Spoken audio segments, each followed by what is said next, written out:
Aloha and welcome back to another episode of the Ohana Packers Edition podcast, the podcast where two dudes from halfway around the world talk everything green and gold.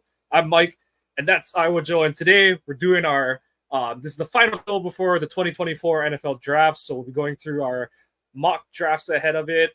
Just a reminder, we will be doing a live stream of day 2 of the draft, be headed by me and Joe, if Joe can step in. I know he's going to have work that night, but we'll also have a bunch of guests who are going to hop on and carry that thing through the finish line of day 2. So it'll be a lot of fun. So join us if you have the chance. But yeah, Joe, setting up. I tweeted it last week where I was kind of like, it's felt like this offseason has dragged along for some reason. And I realized that it's because we're not waiting for a certain someone to emerge from the darkness and give a decision. I think that it's made this offseason feel the longest in about 5 years, basically. So how are you doing heading into this draft weekend? Well, it's so boring this offseason that content creators are creating their own drama without having to have players do it for them. So, I mean, yeah, it's a lot different than the last couple of years that we've had to deal with. Like I said, there's been a lot of drama amongst content creators, so I guess that keeps us going for the moment. But, you know, it can't be over soon enough. Even though I love this time of year, it gets to the point where it drags on long enough that you just want to be done with it. Yeah, and that's kind of the point. Yeah, that's kind of the point we're at right now. So, yeah, that's where I'm sitting. All right. So as we said, we've both done mock drafts. I'm almost certain we've done it very different ways from each other. So much so that Joe probably has something he could put up on the screen, and I don't mind. It's all just No, I tried to run through several different mock draft simulators just to see if that would be what I wanted to do, and they were so far-fetched that it didn't make sense to even try. So I just went through all the guys that I watched and guys that the Packers have brought in for top 30 visits and stuff like that, just to come up with my own draft. Like I texted Mike the other day, I ran through one simulator that I didn't plan on making any kind of trades, but the AI just kept popping up so many, can't turn down trades that I ended up with, like, I think I want to say 16 overall draft picks for the 2024 draft. I ended up getting like one team's complete picks, their whole draft for the next year for my first round pick. So if we would have been able to keep going year after year, I probably would have had 30 draft picks for the 2025 draft year. And it was so ridiculous that I was like, screw it. We're not going to do this. We're just going to go from what I know and from what I've seen from top 30s and from what I've seen other guys talk about. So that's what we're going through. Right on. Yeah, it's funny that we both kind of come to that agreement that it's been a really weird simulator. I mean, and you can kind of just see it on some of the ones that people pop out where, no one knows exactly where anyone's going to go in this draft. It's all up to the 32 teams. But yeah, and you say it every year that a guy shouldn't be there that late and stuff like that. But it feels like the simulators just have a lot of guys falling for understandable reasons, guys who didn't test well. And then you have other guys where it's like, that guy's a really good football player and a lot of teams would like him. And you're kind of like, but there he is in round 5. And it's like, huh? Well, I had Dallas Turner and one of them drop all the way to the Packers pick at 25. So, I mean, we've talked to several people who think he's probably going to go top 10. So, and that's why in our little chat group that we have, I had to ask what is the potential that we're seeing that he's going to go, just because if he was going to go too high, then that completely made my mock draft a non-start point. even though I have a good idea of what I was going to do with him, or even Chop Robinson if it came down to that in a draft. So yeah, it's weird. Yep. But that's what, that's one of the great things about this weekend is it is the time of year where hope springs eternal for all 32 teams. You'll find fans from every fan base that believe that they are that magical one player away every year. Some a little bit more realistic and some a little bit more head in the clouds than others, Chicago Bear fans. But here we are, alas, on the doorstep. So, Joe, first round, let's just start it off. Where are you going with your first round pick? Well, first, I think we should talk about potential that there is potential there this year that the Packers could trade, Mm. whether it's trade up, trade down, whatever. Their first round pick, it's all going to depend on who drops to them or who's sitting at the draft board.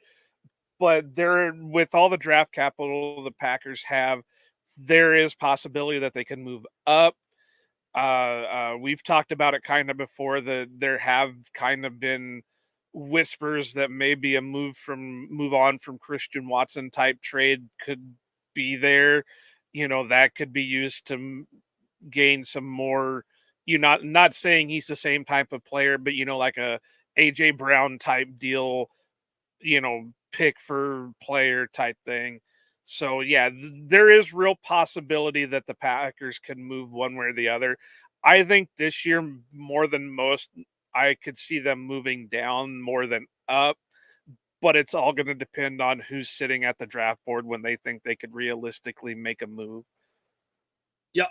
It's one of those years. I do think this is a draft where it's hard to say before it starts, but just based on what Green Bay's needs are and how this class looks, it feels like a class where if there's that right quarterback that's sitting there at 25, this would be a year that would make a lot of sense to trade back, pick up a couple like day 2 picks, maybe even a pick from next year, something similar. It'd be hard because we're not picking that high, but if you somehow get like the 2018 trade with New Orleans, maybe it's not a round 1 pick next year, maybe it's more of a round 2, but even to kind of do something like that, I could see Groot making that kind of move.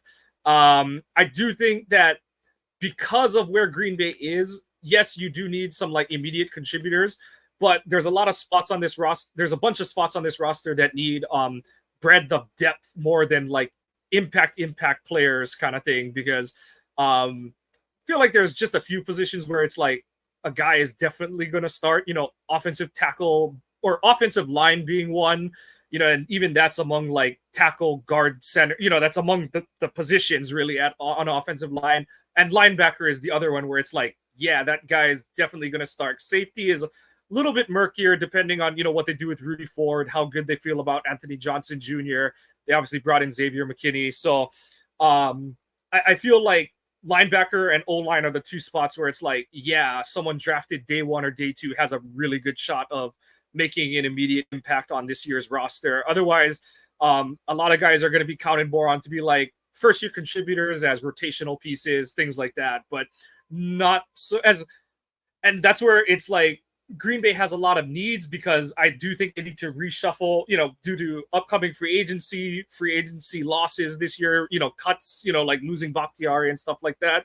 There's a bunch of spots on this roster that are, if you were to look at it on a chart, it's like roster spots 30 to 40 and down kind of thing. And, they just slot in at different positions. But that's where having more picks, day 2 and on can help you fill in a lot of those spots, because this is one of those kind of drafts where you hear it every year where it's like there are, we know who the clear top 20 is, let's say, and then there's a divide, and then there's a lot of guys who fit into the tier below that.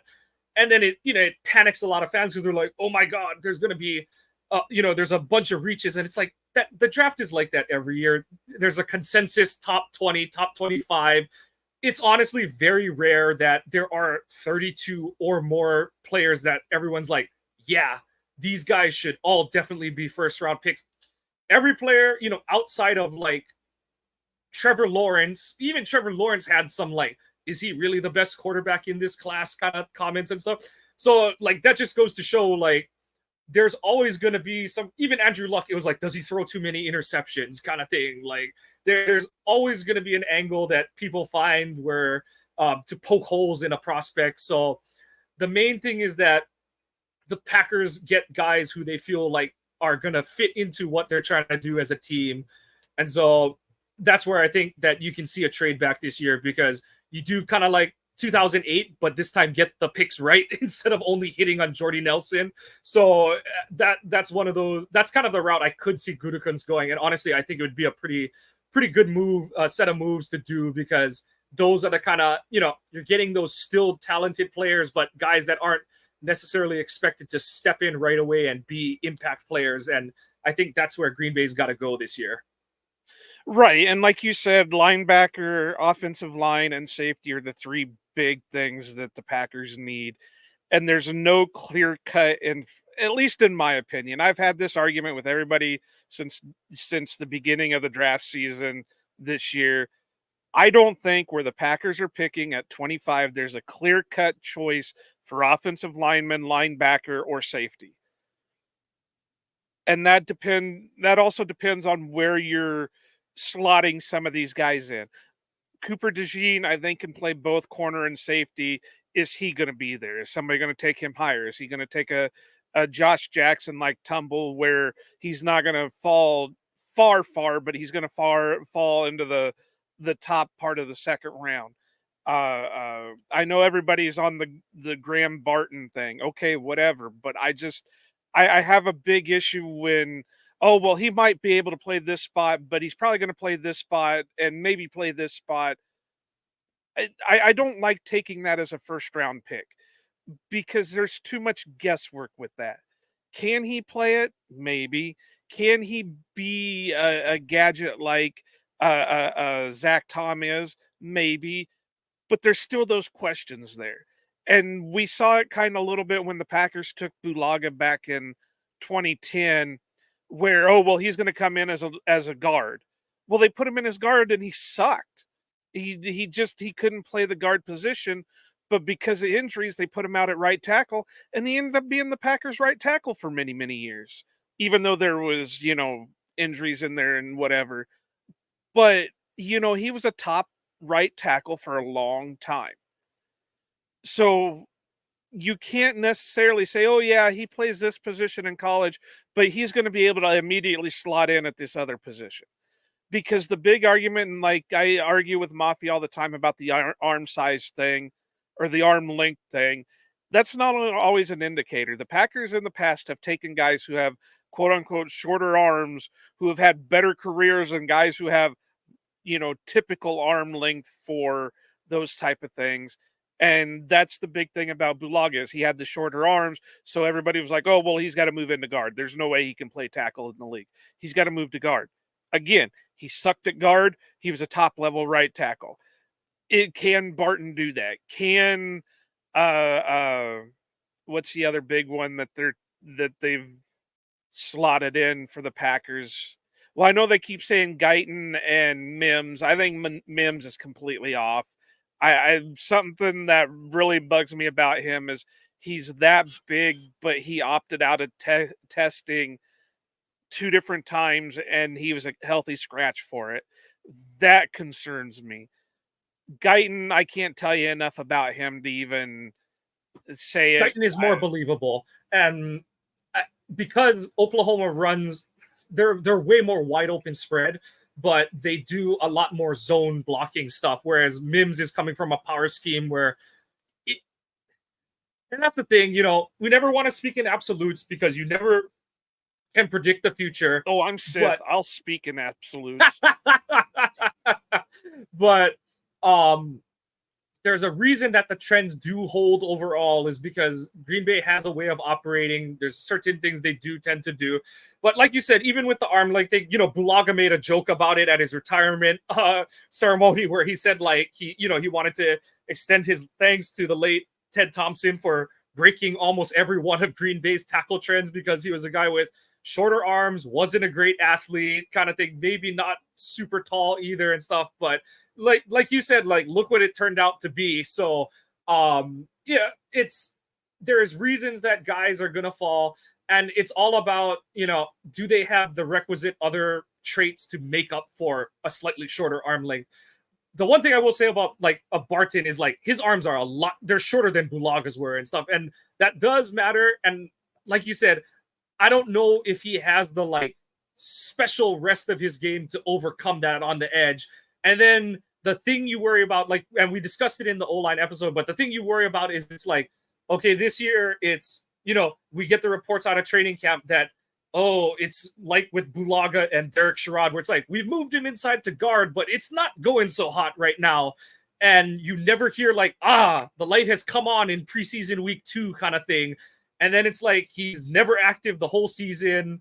And then you fast forward to next offseason, it's like, well, now they're trying him at center because, Josh Myers is gone in free agency. But he's getting toasted by Devontae Wyatt in practice. But do they move him into center? Because now the whole thing is now it's Zach Thomas probably going to slot it because who was it that reported that Demovsky? It was Demovsky. Yeah, they view him as a Pro Bowl right tackle, an All Pro or All Pro to Hall of Fame center or something. Whichever. It was like a Pro Bowl tackle. All Pro guard, but a Hall of Fame center. Yeah, which I do think there is water to that, but my problem with it, and I've had some back and forth with people about it, like everyone just sees like the Hall of Fame center. That's great, but are you opening more leaks in the boat by moving that guy now? Like I said, I was fine with trying that out last offseason because you had what appeared at the time to be healthy as healthy as he was going to be, Bakhtiari. You had Yosh Nijman under contract for another year. Rasheed Walker was in the wings. You didn't know what Walker was, but you had 3 other tackles that you're like, okay, like we've got something here. But this season, you have Walker and you have Tom as your 2 tackles on the roster who have NFL snaps. And that means a lot because if you move Tom to center, that means that, okay, and I guess, they did sign on Andre Dillard, but Dillard hasn't been a great offensive tackle. So it's like you're counting on Walker to be at bare minimum league average, above average, because you're expecting to be a contending team this year. You got to have better than league average. You're expecting Dillard to provide you with, as at bare minimum, he's got to be a guy who can start the season and give you above average play until some rookie can take the reins from him. Well, now, before you go on with that, with the Dillard signing, I tweeted it, and it's got me really curious, and I even looked up what it would be if you took his RAS and plugged it in. I'm wondering if they're hoping they can do a reclamation project and make him a guard. I wouldn't doubt it at all. Yeah. Because if you take his RAS and plug it in as guard, oh yeah, one of the big names that it comped to, Josh Sitton. And if they can get another Josh Sitton off, out of a reclamation project, then that's something they'd be all over. Absolutely. Yeah. So I mean, I know everybody's viewing him as the swing tackle, but I'm thinking they're using him as a reclamation. I don't think Sean Ryan has done anything to win the guard spot. But before you go on with your thought, I kind of want to correct something. My thought with that is if they view Tom as, this Hall of Fame center, they're not going to draft Barton because they're going to be looking for a guy that's going to play tackle. Yeah, exactly. And if he can't play tackle in the league, then he does them no good because that means they have to still leave Zach Tom out at tackle, right, and let this guy play in guard or center. So you can go on with yours, but I just wanted to... Oh, no. And basically, that's what I'm getting at, too, is like the time to make that move was last offseason where you had options at tackle. You had Runyon Jr. at right guard. So it's like you're only trying to answer the question at one tackle spot because you think you have Bakhtiari. You don't know that his knee is compromised again at that point. You have more answers to the test at that point that you have NFL film on. The one would be like, we haven't seen Tom play center in the NFL, but we've seen Yosh play right tackle. We obviously know what Bakhtiari can be at left tackle. We did. Yeah. It wasn't for long, but he has played snaps at center. You're right. I want to say Runyon went, or not Runyon, Meyer went down. Yeah. You're right. You're right. But yeah, whereas this year, it's like you said, not only do you have fewer answers to the tests because you cut Bakhtiari, Yoshi's in Carolina, Runyon is in New Runyon's York. yeah. Yeah. So not only do you have fewer answers to the tests, but like you said, now you are pigeonholing yourself in, we've got to find tackles. And there are some guys who should be good tackles eventually, but now it's like these guys, whether it's a Dillard, Walker maintaining, really stepping up his play like he was ascending on the end of last year, plus a draft pick being immediate, like answers to the test on day one, that's a lot of pressure to put on.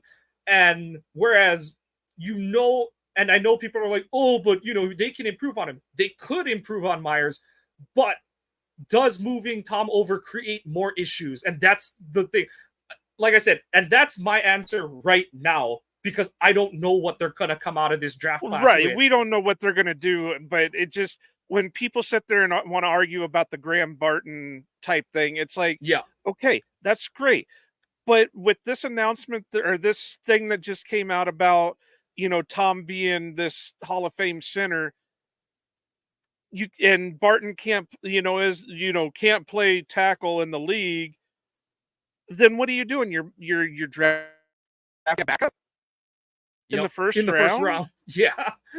So no, totally agree with you. Yeah, there. it is what it is. But yeah, to go back to the point, I completely agree that this year feels like a better chance that the Packers move down more than anything.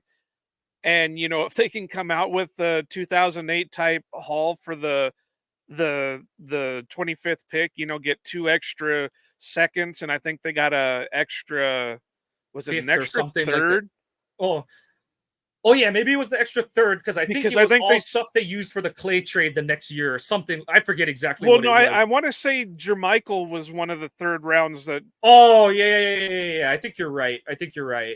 So I want to say that they ended up getting an extra third, and that ended up being Finley, but I'm not sure. It's, that's what, 14, 15, 16 years ago. Yeah, just a little bit. So yeah, it's been a hot minute, guys. But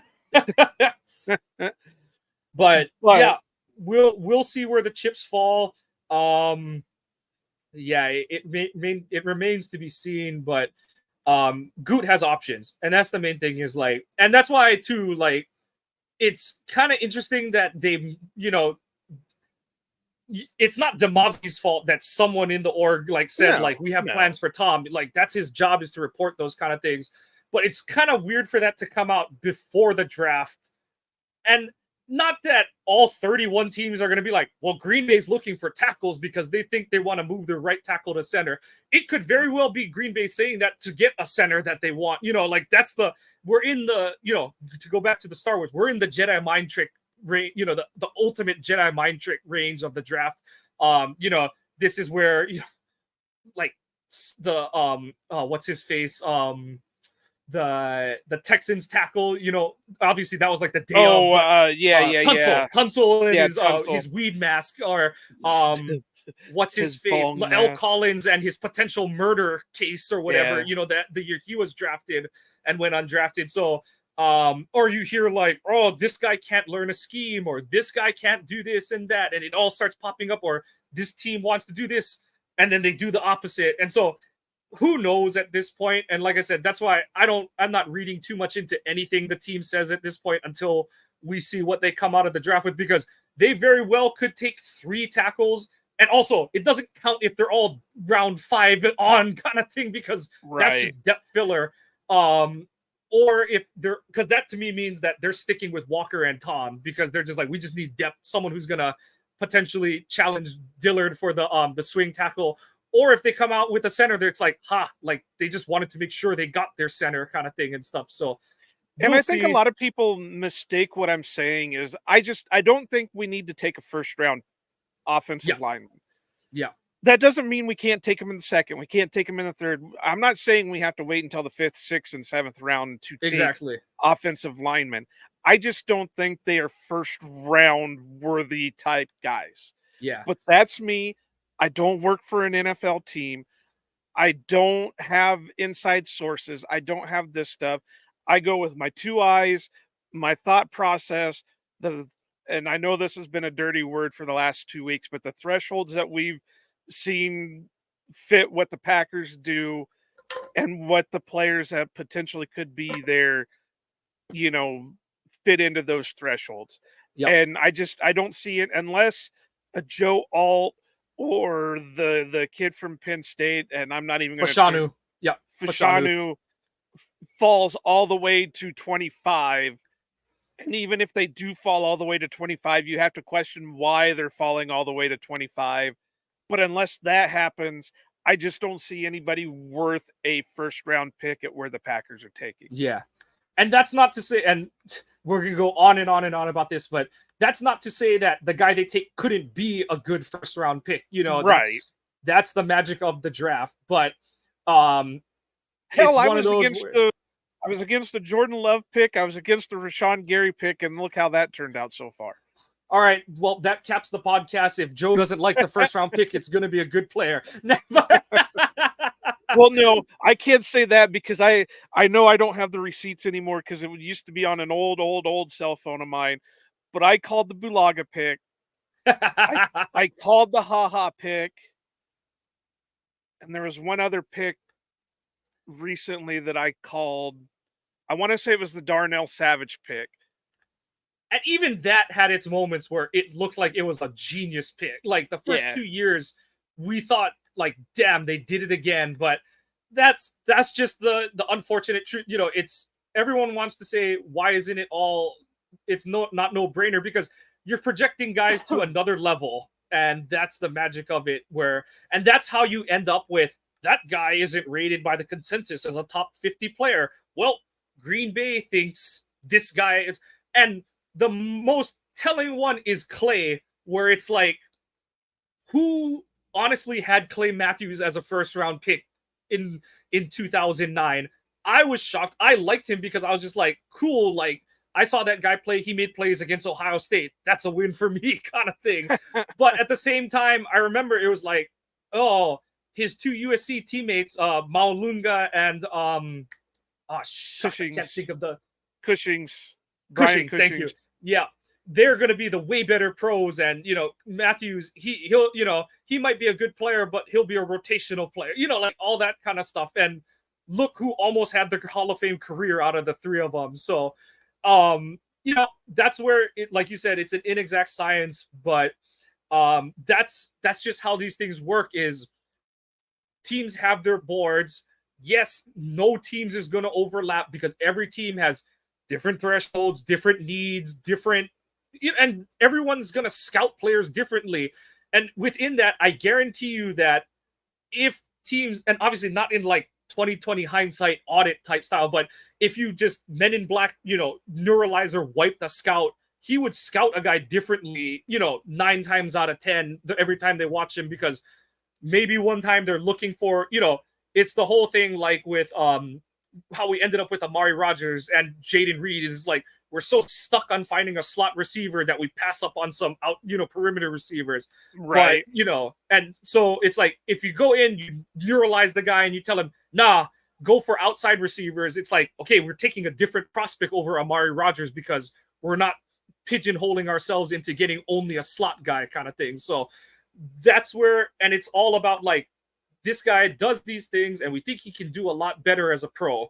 So fast forward to say, we're going to find out a lot about where this Packers front office is at this offseason. But, you know, I don't want to say there's pressure because really you shouldn't be relying on a draft class to make or break your season. But there is importance on this class contributing early like the last 2 have done, because this team, like I said, it has a couple rough spots on the roster, but there's a lot of positions where some depth would go a long way to helping them out. So, well, and that's why I say you don't draft. You don't expect guys to come in and be day one stars right off the bat, but you also don't draft in certain rounds to be just backups. Yeah. You know, you're not going to take a first round pick just for him. I mean, in rare occasions, obviously in the quarterback position, you're not always going to get that shot. they're either going to start day one or they're going to set like Jordan Love or Aaron Rodgers for 3 years. You're not going to have one way or the other. But, in positions like running back and wide receiver and all that, you can bring them along slowly, but they still got to see the field and have plays. Otherwise, it's a waste of pick. The whole community is going to think of it as a waste of pick because they're just sitting there doing nothing. You're not going to leave them inactive. You're not going to leave them, off the roster. You're not going to cut them at the end of training camp. You're not going to do any of that stuff because you spent that draft capital on them. So, but then when you get into like rounds 5 through 7, that's where a lot of the so-called talking head experts will say that's your money rounds because that's where you find your gems and your diamonds in the rough and stuff like that they for whatever reason, but they can come in day one and be a starter. Yeah, exactly. That's where you start to just get we just want football players or give me all the athletes and I'll teach them to football kind of picks. So right. Without further ado, let's get it on. Joe, we just spent like half an hour going in circles about what we would or wouldn't do with the first pick. How do you want it? So like what I've got is like I've got 3 directions they could go with the pick, and then I've just got a player in mind where I'm like, if he's there, that's the guy I would take kind of thing. But did you just have sort of a singular direction you went in, or is it kind of open to interpretation on your end as well? Well, in my old ways, I used to do like alternative picks. I would have my main guy, but I would have like an alternate. So I was doing 2 mocks in one. This year, I had such a hard time trying to decide who was going to go where that I just went straight through one guy. It's pretty obvious the way I went with them. I do have explanations on the most part for them, but I went straight through one player, one spot, and I did have to use like NFL.com's ratings of where some of these guys would go in the draft, just because I always say that I'm not good at picking, saying, oh, well, this prospect is so good that he's going to be a first round pick. I can't do that. I'm not good at that. Maybe someday, but not today. So we can just start with just go, all right, this is our first round guy, second, and so on through. Sounds good. And then we can throw an explanation into it if we need to. Lead us off, fearless leader. Well, this one is kind of an obvious thing because I've talked it up a lot, and it's not what everybody's going to be thinking it is, even though my alternative pick would be the one that is the most obvious out of them all. But I did go Kool-Aid McKinstry from Alabama. I feel like there's 2 things that the Packers could go round 1 that would not surprise me one bit. I would probably be on board with it 100%. And that's cornerback and edge. We've talked a lot of it over the course of the offseason. Cornerback is kind of an iffy thing. I know we have Jair. I know we have Carrington. Stokes should be coming back, but we don't know what we have in there. Corey Ballantyne really played above what anybody expected last year. So I don't see him being I'm not going to say he's going to revert back to this horrible player, but I don't think he's a superstar by any means.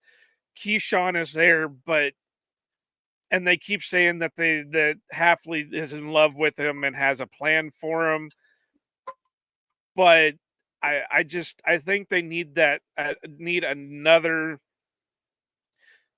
big time corner. Especially especially because, like you said, Keyshawn, he's a nice option, but you would like someone to take that role from him. You don't know what you have in Eric Stokes, and at any moment, both Ballantyne and Valentine could respectively turn back into the reasons why they're undrafted or a 7th round pick. And until they have a longer track record, you just don't know. So you can't count on them being the best, the best versions of themselves, because the one thing that's true about this league is this league adjusts back to you, and it can make a lot of good players look bad real fast. So, yeah. Right. So yeah, Kool-Aid is the guy that I went with in round one, just because, obviously he's got the chops from Alabama. Him and Arnold were probably the best duo in college football this year. And I know Arnold's a little bit more the guy that is the press corner, but I think Kool-Aid's got the ability to do it. He's got the athletic ability to do it. So pair him with Jair. And obviously, if Carrington hits and Stokes comes back healthy and looks like year one again, you're not going to Great. have to. Yeah. Yeah, great. You're not going to have to rely on a rookie and Kool-Aid being your number two guy. You can bring him along slowly in case, because this is Stokes's Third year now. third year. So No, he's only got fourth year. Sorry, fourth year. Yeah, I was going to say it's pretty close, because Yeah, I it's don't fourth. know if they'll pick up his fifth year option or not. So there's a Yeah, they shot got to he's make not that even on the. They've got to make Yeah. that call June or July or something like that is the deadline, or it might be May or June is the deadline. So I think it's right after the draft at some point. Yeah. I think you're right. But yeah, so a lot of answers to be had at that position. That's a really good one. I went at your other. So the way I broke it down is I've got, at least for the early rounds, is guy I would just run the card up if he's there. Guy I think they'll take, and just absolute off the wall pick. So the guy I would take if he's there is Jared Verse. Kind of go to the other side of the equation that you're talking about. They need another edge this year. Doesn't have to be a first round guy, but just kind of like the Lucas pick last year, is if there's a really talented athletic edge prospect, they're gonna take him in the first round, especially because at this point you have three guys. You have Rashawn, you have Preston, and you have Lucas. Because Enigbare, he's on IR, probably going to start the season on PUP. You don't know, he got hurt in January. You don't know where he's going to be by the time, his PUP assignment is up, where he's eligible to return in the regular season. And then after that, you've got just guys who are like, they're preseason fun guys, but none of them have proven anything against, actual NFL talent. I know that I would probably know throw that everyone. Colby Wooden in there. Yeah. But that's someone we haven't seen size. him play that position yet. So that's my run the card up guy if he's there. I think Verse does a lot of things. He's also a little bit different of a pass rusher than what we have in the room. He's a little more like Preston, actually, where he's not like your true edge bender like a KGB or Brian Burns, so to speak. But like Preston, he'll win with power, but he can also turn the corner and almost catch you by surprise in that sense. So he's my guy if he's there. The guy that I think they might pick is Guyton from Oklahoma. And so my whole thing with that is kind of like I was alluding to, is Oklahoma does a lot of the stretch runs that Green Bay does. And the added kind of a jokingly that I say about Guyton is he's technically was Oklahoma's blindside blocker because their quarterback was a lefty, even though he played right tackle the last few years. And also, we're so far out of the era where your left tackle is the pass blocker and your right tackle is the run blocker.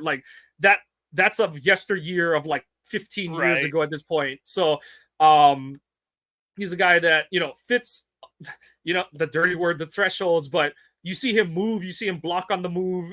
He plays with good knee bend, and he can protect the edge using his length and athleticism. So I really like him as a prospect if they do. And like you said, it's not a must that they go O-line, but he's a guy I could see them taking as offensive tackle if they just sit there and no one kind of falls through the cracks. And then I think you were kind of going here, but my off-the-wall one is the one we discussed when Shavink was on the show, is Chop Robinson. And he's announced, when they announced the pick, they announced him Chop Robinson linebacker. And it's a big projection, but like I said, that's the only way I would be okay with taking him there, because and then like I said, if you use his RAS as a linebacker, it's better than when he's put in as an edge rusher. But it's that whole it's similar to what we were talking about Barton, where it's is this guy ever going to play enough snaps at the position you draft him at to justify him being a first round pick. Or if he's only a sub package player, he's got to somehow average a dozen sacks every season to, that's, and everyone's like, oh, it's not all about the stats and stuff. But it's like, if he's only playing 30%, maybe even 40% of the snaps, the season, he's got to produce at an insane rate to make the pick worth it. Whereas if he's at linebacker, you've got to get Parsons out of this pick. But that's where I do think Chop is good enough to become that guy. And obviously, as a rookie, you let him rush sub package. But every once in a while, you're like, let's drop him into a zone and try and throw the other team off, kind of thing.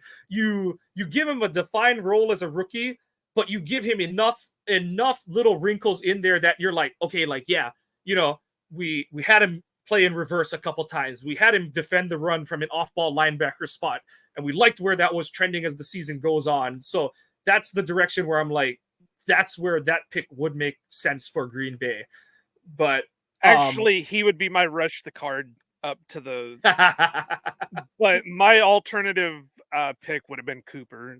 I mean, the one thing, and like you said, there's a chance he could have a Josh Jackson fall. But I think what helps Cooper is I do think he would be a good safety in the NFL. Whereas with Jackson, every Iowa fan was like, he doesn't tackle, he can't play safety, kind of thing.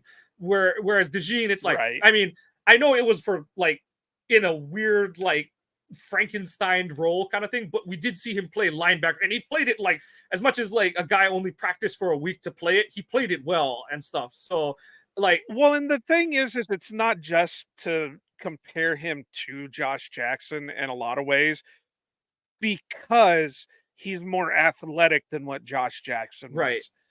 Iowa actually played him in certain spots on offense, and he succeeded. They were never going to do that with Josh Jackson.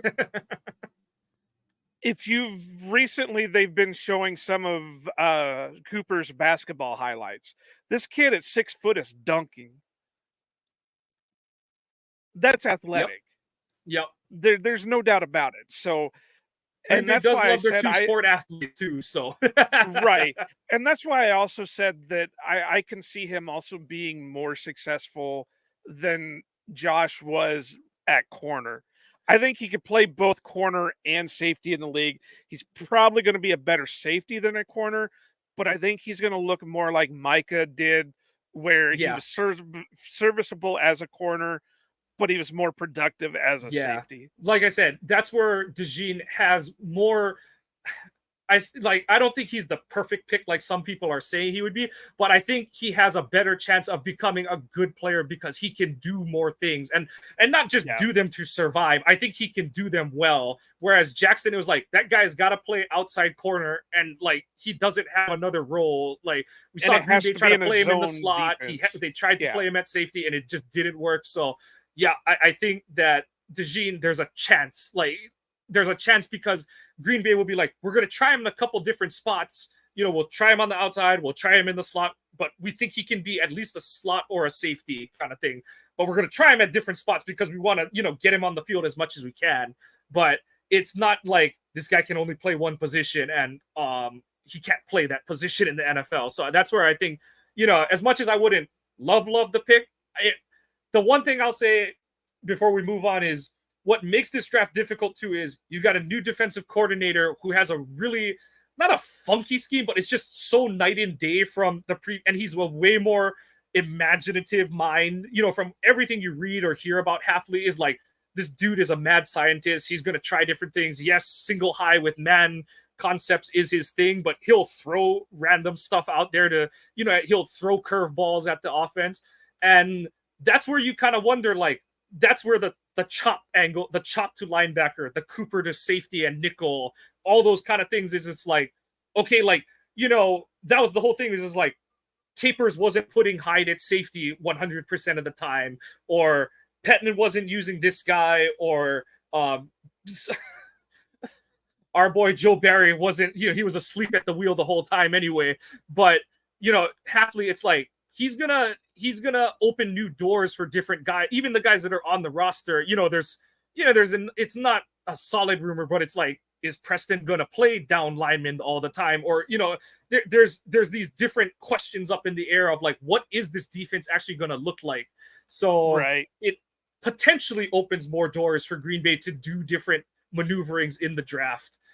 But yeah, I think that's where we're at with the first round. Second round, I'll go first. I know we have 2 picks to go, but just for 41, I think this is if he's there, I'm running the card up for Chris Jenkins. I think they need one more interior defensive lineman who can step in, like you said, not start, because he's not starting, especially because they're only playing 2 D tackles now. He's not beating out Kenny, TJ Slayton for the, if they're in a run stopping front, or even like Wyatt or Brooks to like, because those guys have proven like we can rush the passer against NFL talent. But Jenkins fits that role, like we kind of discussed, where I think they need one more guy who's both, maybe even a little more of a run stopper than a pass rusher, because they've got guys that they're like, this guy can win a one-on-one block on the interior and can rush the passer, but they're a little thin on options to stop the run on the interior. And I think Jenkins, he's a freak athletically. He comes from good pedigree. Both his uncle's a Super Bowl champion and was not just a tag along like Cullen. People were like, we never should have let him go in free agency the year after the Super Bowl. His dad was just an all-pro nose tackle. The dude knows how to football. He was a key part on Michigan's success the last 3 years. And I think that his game is going to translate really well. So he's the guy. If he's there at 41, I'm definitely taking him. Another option is, if he's there, is Brian Thomas. And I know a lot of people have gone back and forth on like, they don't need another receiver. They don't, and my point to that, and I've said it from last year, is you've got to take receiver. And this is where Thompson kind of screwed up, is that he would take receivers where you're like, we drafted Jordy Nelson, but we've got a 5 deep wide receiver room that was just absolute on fire last season, that we could, no one could run out 5 receivers on another team kind of thing. We draft Jordy Nelson with our first pick in 2008. And even Devontae Adams, it's like, well, we've got Jordy and we've got Cobb. Like, do we, there's other things we need over a wide receiver. And then Thompson got so focused on trying to fix his defense that he stopped doing that. And then we run into the situation where after 2021, it's like, oh shit, Tay wants out. Marquez left in free agency, and we're left with Lazard and who kind of thing. Yeah. So, and in terms of what's on this roster, we don't know if Christian Watson can stay healthy for a whole season.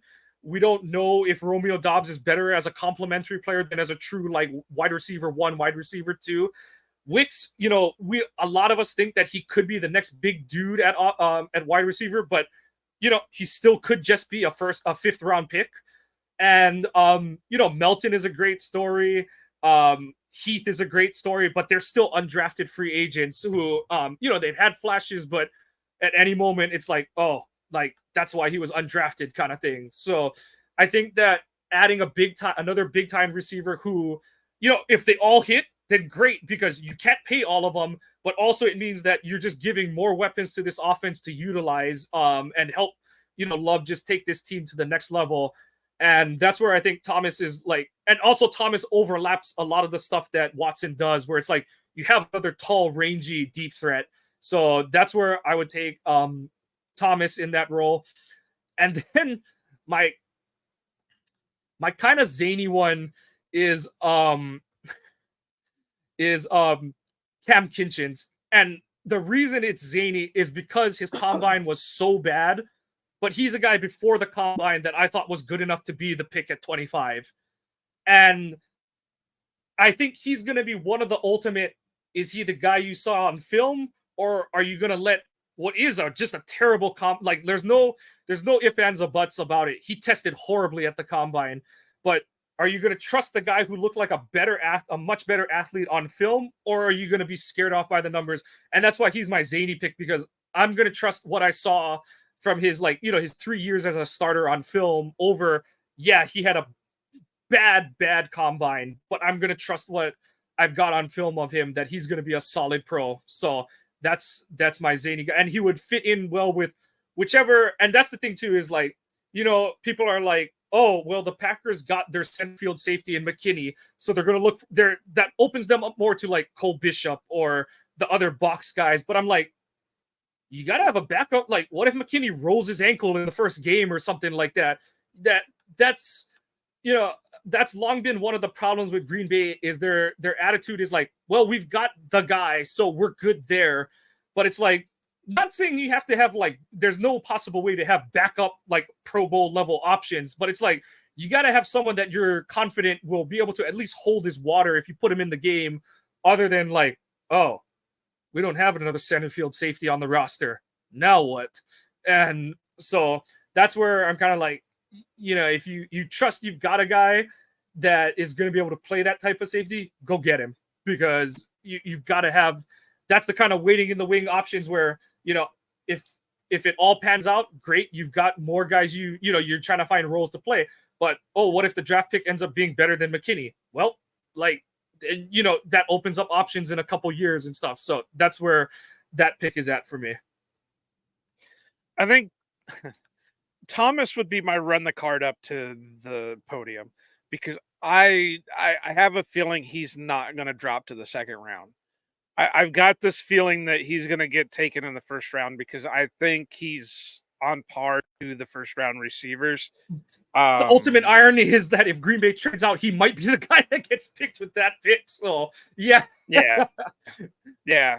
So, but my guy, this is where I would start going offensive line. And I've been on this guy since the day I watched him. He fits the Packers, threshold, but then again, he doesn't, because I don't think he's ever going to play tackle in the league. But I think he could play the interior a line role, and that's Christian Haynes out of UConn. And I love the guy. He's got the good size, he got good everything, good testing. Obviously he's coming from a smallish type of school, but the Packers tend to like that out of players that have, they have high ability, high scores, and small school. He screams Packer to me.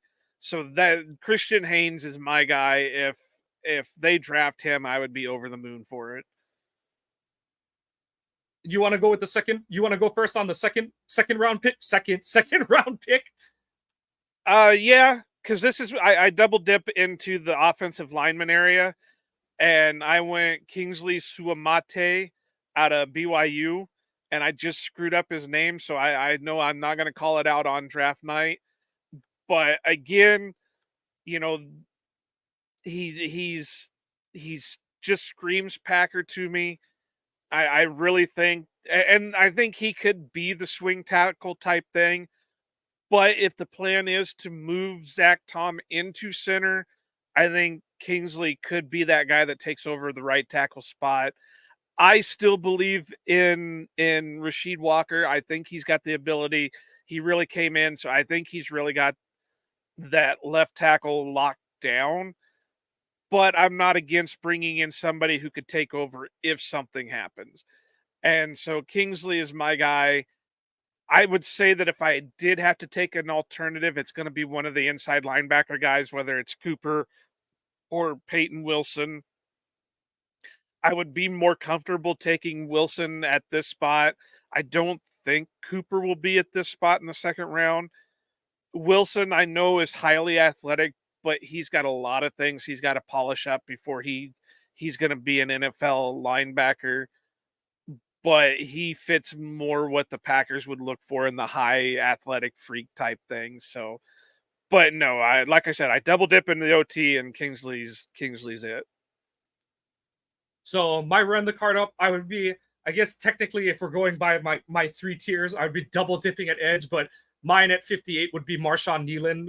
Kind of same like you're saying with some of your guys. I don't think he'll necessarily be there, but that's also why, like, if he is there at 58, I'm like, shit. And disclaimer, I honestly thought of putting him as my first round pick, because I think the Packers are really high on him.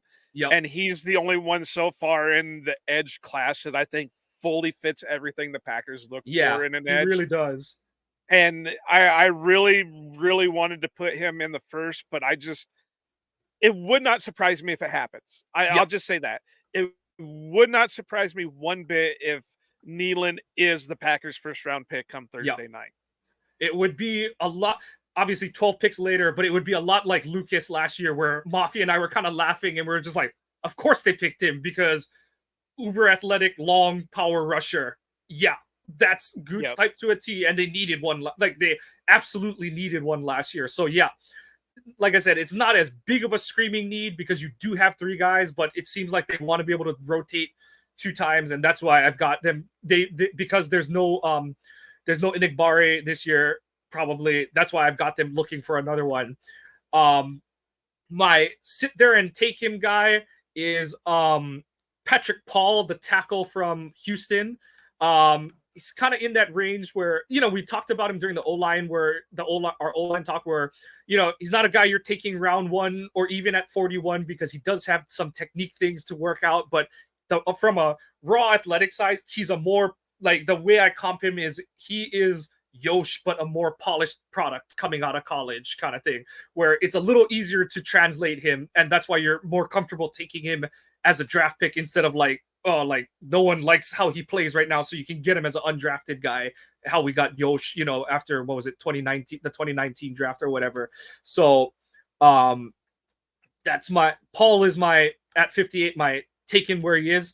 And then my kind of off the wall one is also an inside linebacker, but it's a homer pick, but I think he's going to be a really good pro, and it's Junior Colson, because I think he, and like, Wilson and Cooper get a lot of the praise right now, but I think that where Colson is, and it's because he didn't test at the combine, but you watch him on film, he's got sideline to sideline range, he diagnoses and fires against the run, and no, he didn't have the greatest production against the pass, but he's a good blitzer, and he's a good tackler. And that's the thing, is like, you can let Quay be aggressive, let him shoot gaps, let him do all the things, if you have a guy like Colson who's just going to clean up everything behind him. And that's what Colson was really good at. And I don't say that to make it sound like he's limited in terms of being a playmaker, because we saw plays where on the chances, but that was Michigan's thing, is like, every game was to prepare for Ohio State, where it's like, we're going to make you take underneath throws. It was almost like a light version of Iowa, where it's like, we're just going to keep everything in front of us and make the tackle. And Colson was a big reason they were able to do that. They're able to play light in the box because he had the ability to get outside of linemen pulling and trying to hook him inside on outside run plays. And I just think that he would pair really nicely with how they have with Quay, and how they're probably going to want their linebackers to play. So Colson would be my second round pick in that area. But so we'll go to 88. 88, my run the card up guy is Ben Sinnott from Kansas State. And he gives you the opportunity, and like, it's great that Musgrave and Kraft in their own ways look to be ascending at the end of the season. Kraft, it took him the longer time to ramp up, but we saw him gain a lot of trust as both a blocker and as a receiver as the season went on. He really took advantage of when Musgrave was out with the spleen injury, or the lacerated kidney, that Kraft was able to step in and really make the most of those opportunities. That's what you'd love to see from him. And then with Musgrave, you saw the game-breaking ability play up. We all make the joke about the playoff game that he didn't fall down against the Cowboys on the long touchdown that he caught. But I do think that while that room is in good hands, you want to replace what Green Bay wanted DeGuara to be in the offense with a guy who is much more well-equipped to be what they want him to be, as the fullback, H-back, move tight end guy in this offense. And Sinnott is just oozing with athleticism, and I think he fits that role to a T. And so it would be a guy that it would be great if Green Bay could get him in round 3, is kind of in that sweet spot where I think he might be gone late round 2, but I would totally run the card up at 88 to get him. Guy that I think they'll just sit back and take if he's there is I know he's a little bit outside the thresholds, mostly because of weight, but I think if Jackson Powers Johnson is somehow there in the 3rd round, that they might say, like, look, this is just a really good center. Yeah, the funny part to me is I've always wanted to have an O-line where your center is your biggest, like heaviest player. To me, it's just really funny.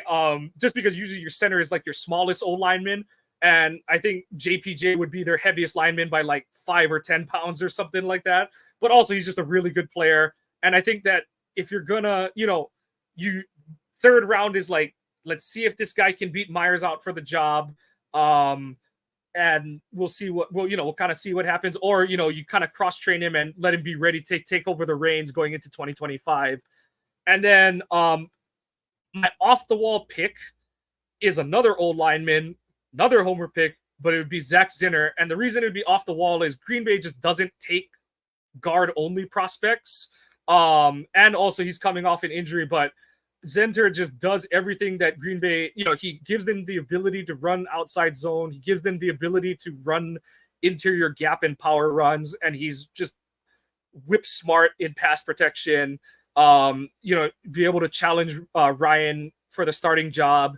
And you just shore up, one of your potential question marks. So, but he's not a tackle, never really played tackle at Michigan. So that's where it's kind of an off the wall pick to take Zinter there. Plus, he didn't get the test at the combine because he broke his leg in the Ohio State game. But I think that you'd be getting a really good football player. Kind of be like, not the same because he's not as versatile, but it'd be kind of like the Philly drafting Lance Dickerson when he was coming off his ACL. So similar sort of value pick there. So who you got at 88? Cole Bishop, the safety. This is where I'm going to go with safety. I'll be honest, I didn't watch him because I wasn't involved in the safety episode for us, but everything tells me that he's a Packer. Size, testing, what he can do, he would be the solid sidekick for Xavier. So that would probably be my guy to take right there, just because even though it is third round, and even though Tucker has seemed like he's broken that third round curse, I still don't like third round picks for the Packers. So it would kind of hurt. But hopefully, this is a new age and new thing where we can trust our third round picks. But yeah, the Packers have got to come out of this draft with a safety. It's sad, but it's true, because this isn't a good draft for safeties. So you got to take one now. I think because of the lack of depth for safety in the draft, he's probably going to go higher.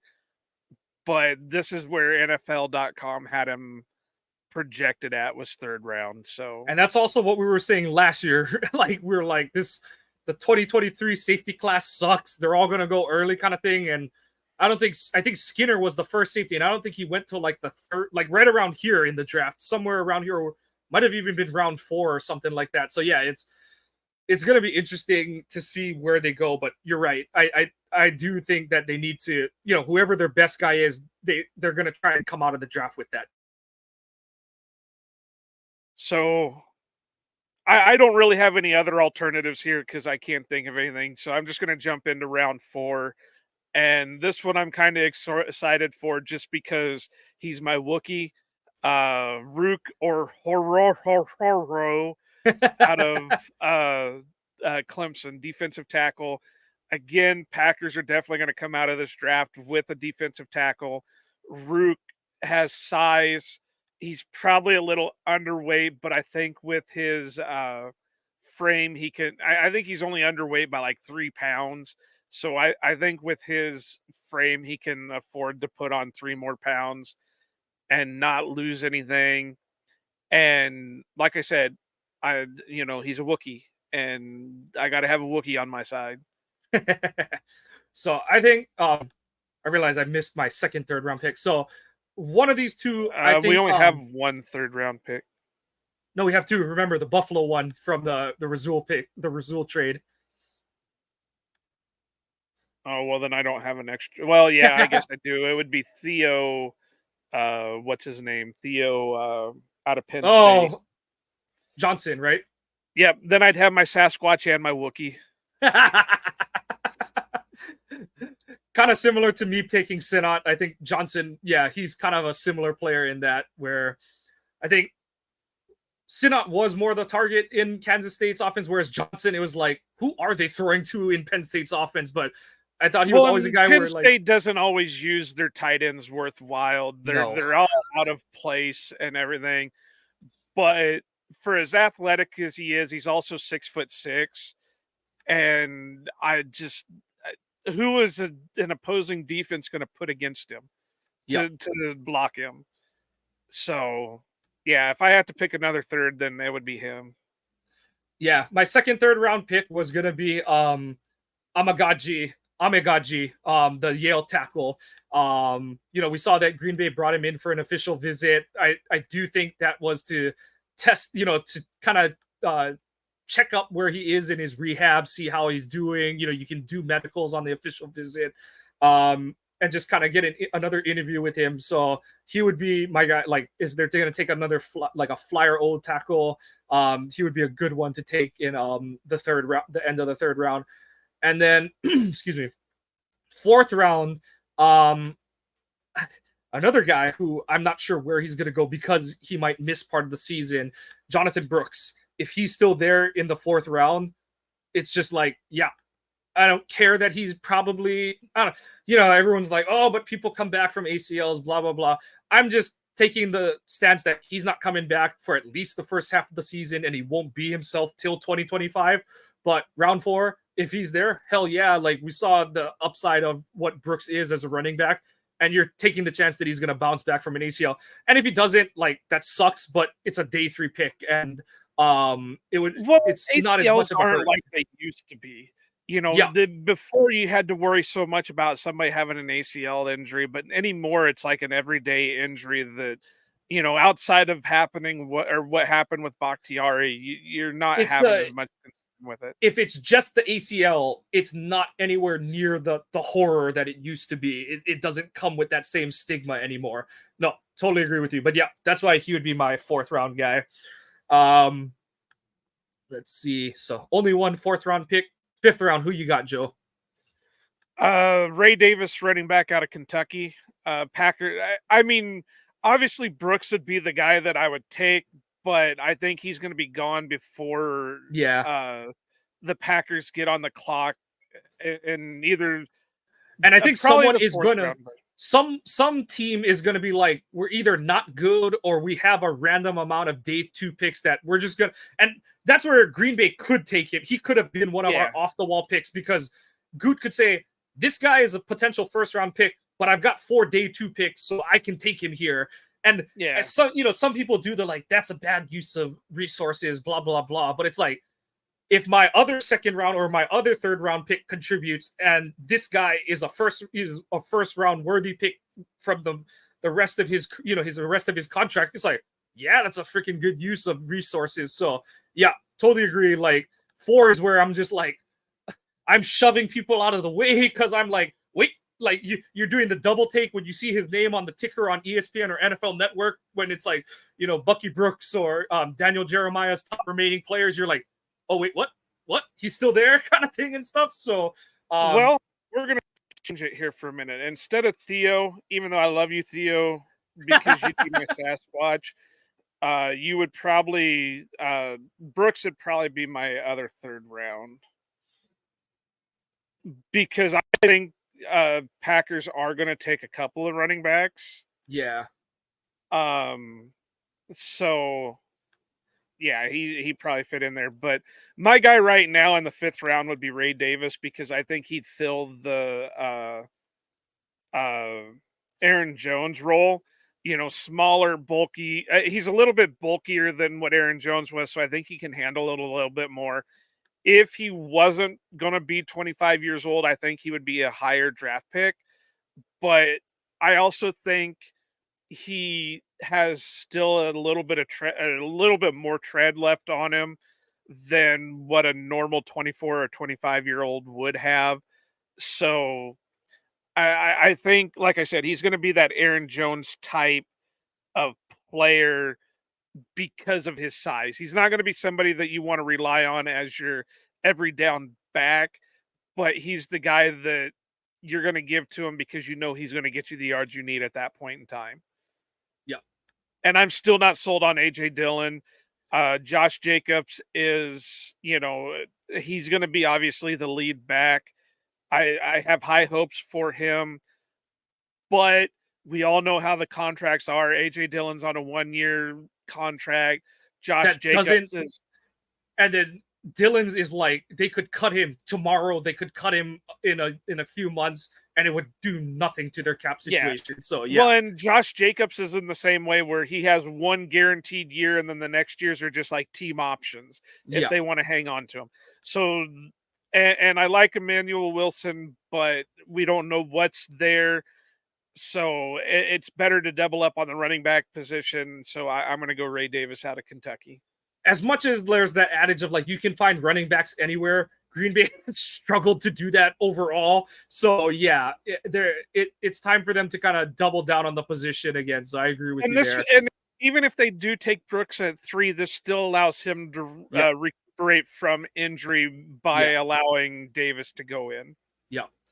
And then my round 5 guy, this is where I think they would overlook his size, his height mainly, Mike Sainristil. And I think he's the kind of nickel that you're looking for to fucking you homer. Absolutely. Hey, at least I'm honest about it, I fully admit it, but I at least leave the bias out of it, and I don't have him throughout my mock draft. I always want to cheer for more Michigan guys. But no, honestly, I think Sainristil would be a really good pick here at this point because in the 5th round, you're getting a guy who, and it's not just because of Michigan, and I'll let you go with your stuff, but the stuff that I did see on him, I wasn't keen on. I didn't think he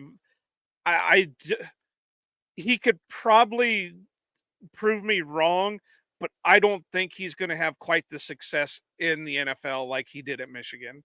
And that's where I have him all the way down at round 5, because if I do think he's getting picked earlier than this, but this is where Goot would kind of reconcile like his size, the fact that he doesn't meet size thresholds with his on-ball production and his athletic testing. But he's not the biggest guy, but he sticks his nose in run defense, and he'll get guys down when he's tackling in coverage.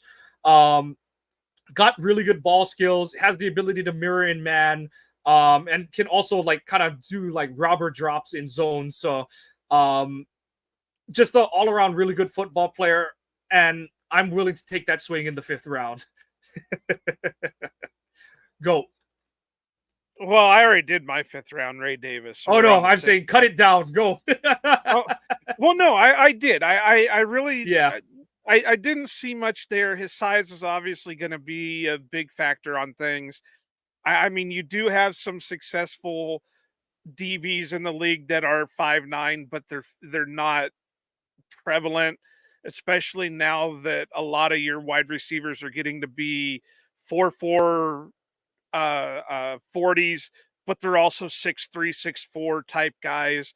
So I really think he's going to struggle there.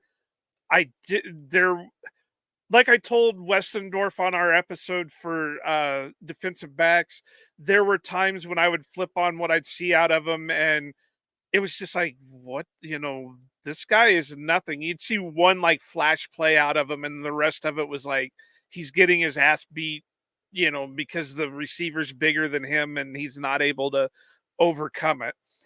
And so I don't think the Packers, he'd have to be like Jair level talent for the Packers to drop their thresholds that far, even as a 5th round pick. Fair enough. All right, 6th round, we got 2 picks. Who you got? Well, the first one I kind of battered around a lot with, because there's one that I really want to take, but I don't think he's going to be there in the 6th round. So I went with the other one that is probably a similar type player, and that's Jamari Thrash out of Louisville. There was I'm in the same boat that you are. I've said for the longest time that the Packers just need to keep adding to the cupboard so they're not in a situation where they have nobody there and Jordan Love is throwing to, the beer boy in the stands. And so keep bringing them in. I like Melton, and I really like Heath, but like you said, you can't not take somebody just because you have them unless you don't think that they're going to be better. The guy that you're taking is going to be better than them. You're not going to take a guy just to take a guy. Thrash has a lot of ability to him. I've actually seen kind of rumors that he could go a lot higher than the 6th round. He could even probably sneak into that 3rd or 2nd round range. I don't know. I've also seen him being mentioned as a big sleeper for this year's draft. If you can get him in the 6th, go for it. And your second one? Okay, so this is where I had to scrape the bottom of the barrel. No, it wasn't where I scraped the bottom of the barrel, but see, my original thought was with the 1st round is if we took Chop Robinson, we would move him into that linebacker position and he wouldn't be an edge anymore. Well, then going through the rest of the draft, I wasn't finding guys that would fit that mold like a Chop. 6th round, I did find a guy that would be close, would be in a similar boat. He's not going to give you full athletic like Chop, but he's going to give you a kind of athletic, and that's Javonte Jean-Baptiste out of Notre Dame. He's listed as an edge, but again, if you put his RAS into the calculator as a linebacker, he's a better linebacker prospect than he is an edge prospect. He matches a lot of the things you look at as a linebacker.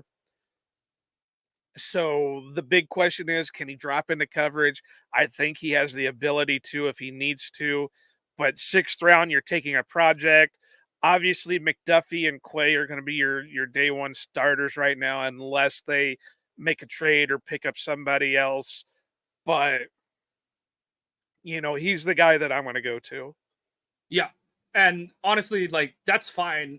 We've seen Green Bay try to make that conversion with guys in like the 5th, 6th round, Nate Palmer, Bradford. They have, Palmer kind of worked sometimes. Bradford didn't, they were just trying to find a home for him at that point. Papinga was kind of in this range too, and he was an okay Sam linebacker for them. But I think you're right that you're kind of in that range where if you don't absolutely love an athlete at another position, just take a flyer and see if you can turn someone into a better player.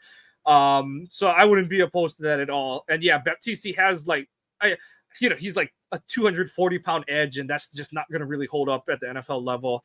Right. My first 6th round pick is actually your guy, Logan Lee. I think he would be a decent shot. If they haven't addressed interior D line, you kind of, not to throw an over ambitious, label on him, but this is kind of like your Aaron Campman flyer at this point in the draft. And it's like, Mike Wall jokes about it all the time. Is like, I don't like the helmet scout, but there's something about those Iowa boys. They all, you played under like the same coaching for, decades at this point, but they all come out able to play out of a 4-point stance. You can move them all over the line. They're stout. They're strong. They play with good technique.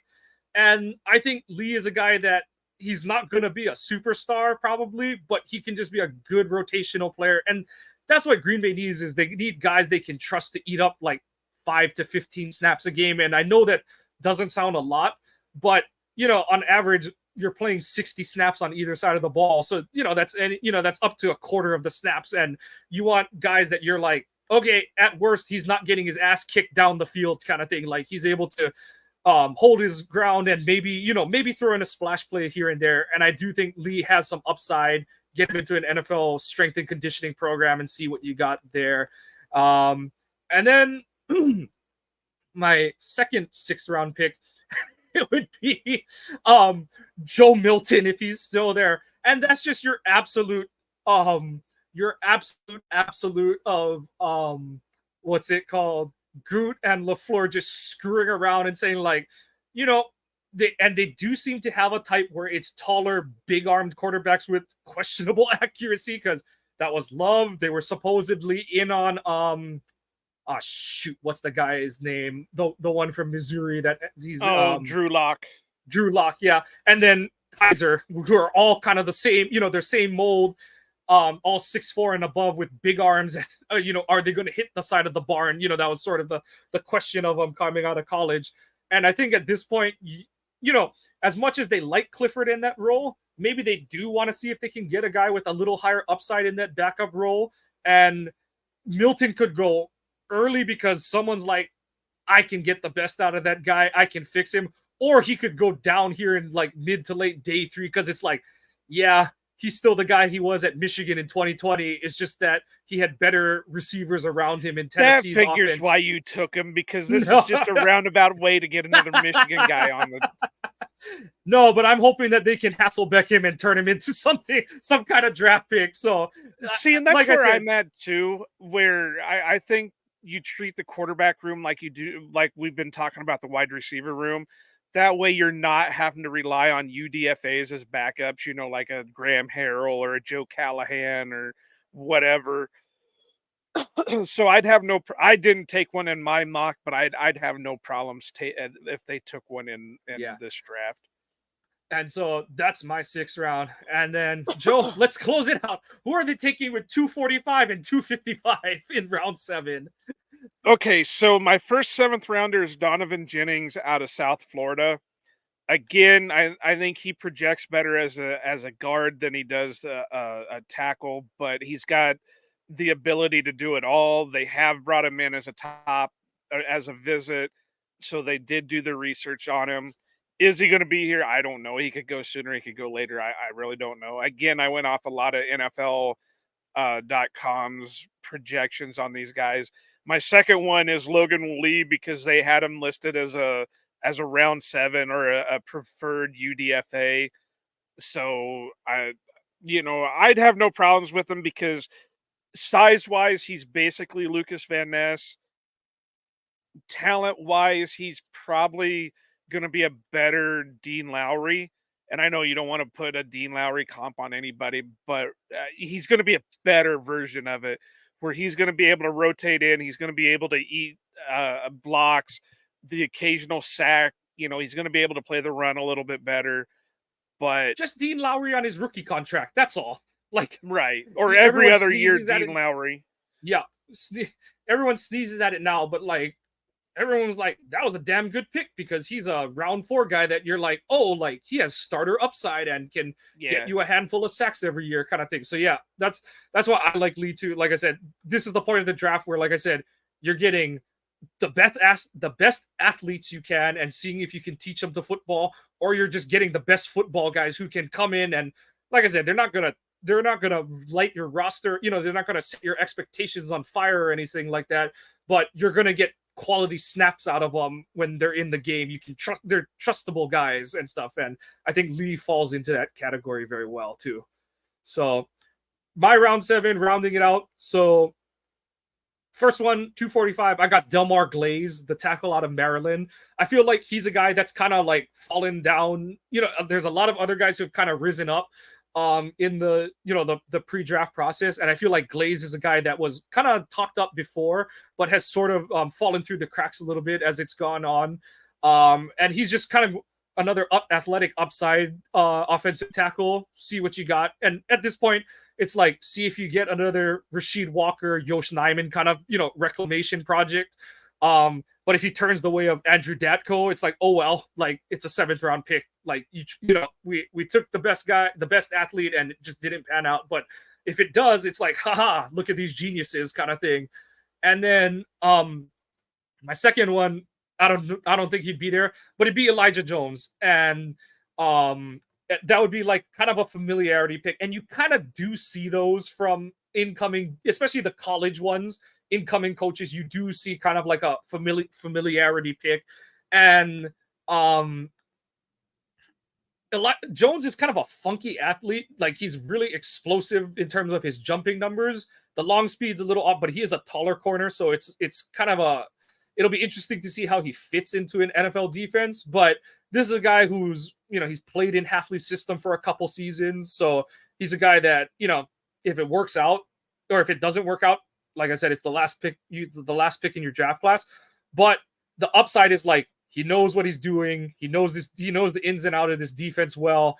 And you're just really all at this point you're looking for. You're not looking for a starter. You're just looking for someone to, like we kind of said, test Valentine, make sure like they earn their spots, not just like they played good last year, they sucked this preseason, but they were good last year, so we're gonna give them another chance, kind of thing. Like those guys are all gonna earn their roster spots, and bringing in a guy with that kind of familiarity, there's some just innate promise to that. So that's how I've got it closing out. But yeah, Elijah, I think the only reason he didn't go in my mock is because I think NFL.com has him projected to go higher, like a 4th round or 5th round. Yeah, or he's something kind of like that. he's kind of all over the place because I think ESPN is a little lower on him, and I've seen him.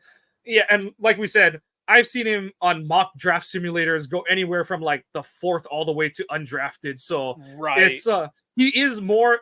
He's not a for every defense kind of guy. He is a little bit more of a flavor of ice cream kind of guy. But that's why I think like Hafley is going to be a guy that's like, well, we're looking for a corner, and I can at least tell you this guy can play in my system, kind of thing. So, well, and like I Goot said is the guy in who makes the picks. Yeah.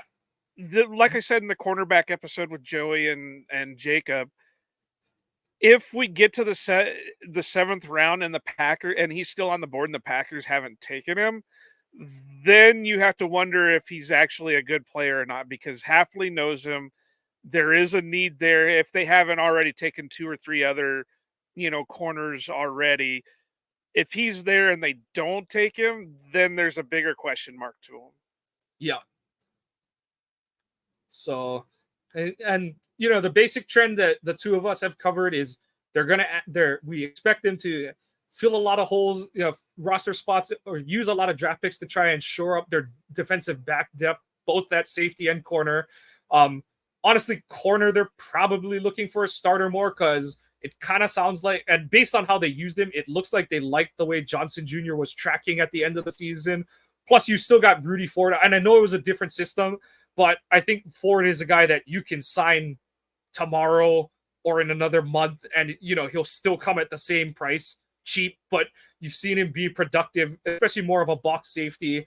And just buy more time for Johnson or for another rookie to kind of come along, so that you're not you're not relying on a 7th round pick from last year and a rookie from this year to solve all your problems. And a lot of answers at edge. I know that's a position, that and wide receiver, tight end to a lesser extent. Those are 3 positions where people are like, but look who we've drafted. But it's like, you still got spots at, whether it's, ironically, it's injury related at both edge and wide receiver. Edge, because we don't know when Inagbure is going to play this season. And at wide receiver, it's like, what is Watson? Is Watson going to stay healthy this season and we're going to see it? Or is he going to spend another season where he's just never healthy? His family is getting into Twitter battles with everyone because, and like I said earlier, there have been those slight whispers that the Packers could use him as a trade bait, and if they do that, they've got to find somebody to replace him. Yep.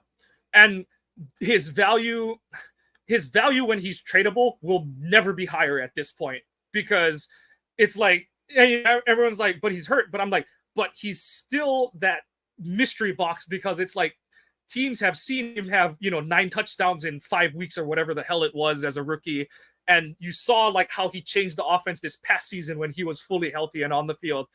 And it's like, hamstrings are one where it's like they linger, but we've also seen guys be able to like overcome hamstring issues. So it's like his value will never be higher. But if he does stick in Green Bay and plays well, Green Bay is not trading him unless they can't, they get to 2 more years down 2 more off seasons and they can't extend him. And then it's like, okay, maybe his trade value will be higher then, kind of thing. But at least looking into like a 1-year window, his trade value will not be higher than it is right now, because if they try to trade him next offseason, it's because he's hurt again. And it's like, well, this guy's been hurt 3 years in a row and it's never going to happen. So, leave no stone unturned. And a lot of other positions, it's just a lot of they have some answers on, and linebacker's the other one that we think that they need to have answers coming out of this draft. O-line, it really just matters what they're fitting to do this season. Are they going to roll out is the only guy they're replacing Runyon at right guard, and they're just going to roll with the rest of the starting four, Walker, Jenkins, Myers, Ryan at right guard, and then Tom at right tackle. Then, maybe their O-line draft picks are, a little bit, they're not necessarily forcing a day 1, day 2 pick. They're kind of getting more, guys with upside like Amagaji or Paul, like if they slip to round 4, things like that. Glaze, like we said. Or if they take them early, that'll kind of signal, like you said, more answers to the test. So it remains to be seen how they want to approach it. And outside of that, it's just a lot of depth for this roster. And, some people are like, that's not a sexy pick and stuff, but the more talented the bottom of your roster is, the better your special teams are, the more freely you can play your starters. You don't have to like worry about like, oh, Quay got hurt covering a kickoff or something like that. Or, someone got hurt like blocking for a punt and stuff. So it just opens up more opportunities for the starters to be on the field in their positions of need. But Joe, any last thoughts before we head on out on this one? No, like I always say, this is a fun experiment to do prior to the draft because none of us know what's going to happen. I don't care if you have 100,000 followers or if you have 10 followers. You don't know anything better than anybody else. You can make guesses just like the rest of us. You can say you know what you're doing, but you don't because you don't work in the front office. You don't sit in the war room when this stuff's going on. Yep. So this is always just a fun experiment to see where everybody's sitting at. Yeah, absolutely. That's what makes it fun. But also, like you said, that's where can it be Saturday night or Sunday morning already at this point? So it's all over and we're just doing recap thoughts and pods and articles. But that's going to wrap it up. This is the end. Well, not the end, but this is the end of the 2024 pre-draft cycle for Ohana Packers Edition. Please give us a follow. Follow our Twitter account to be eligible for our giveaway drawings. We're coming up on a few of those. Remember, you have to be following the podcast itself on Twitter at Ohana_Packers. Joe and I are grateful if you're following us individually, but you're not eligible unless you're following the podcast. Check out the website, ohanapackers.org. We've got our blog posts. All the streams of our podcast episodes are up there. We've got merch. Buy our merch. Coffee, including we have coffee. There's all kinds of merch on there. We got the my Brendan Derwinski inspired t-shirt, the Bohe Did It t-shirt, hoodie, tumbler. We've got Cheese Talk hats, t-shirts, tumblers, coffee, Ohana Packers, everything, hats, t-shirts. So go over there, support us. Every little bit helps. It helps us to produce more stuff and possibly get more things done. So yeah, merch. Please give the podcast a follow on your favorite apps. Please give us a like and a subscribe if you're enjoying what you're hearing.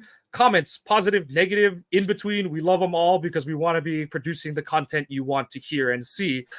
Packers go in, again, 11 picks in this 2024 draft.